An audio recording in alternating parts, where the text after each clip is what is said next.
मरकज़ में ज़री क़वानीन के ख़िलाफ़ एहतजाज कर रहे किसानों की हिमायत में अज़ीम इत्तेहाद ने रियासत में इंसानी तहरीक बनाई। आज हफ्ता के रोज़ रियासत भर में मानव श्रृंखला तश्कील दिया गया।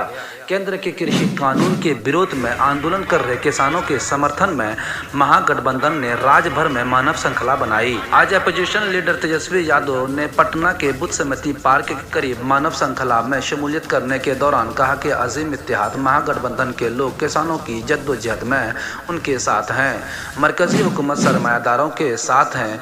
मजीद प्रतिपक्ष नेता तेजस्वी यादव ने कहा कि काले कानूनों के वापसी तक संघर्ष जारी रहेगा।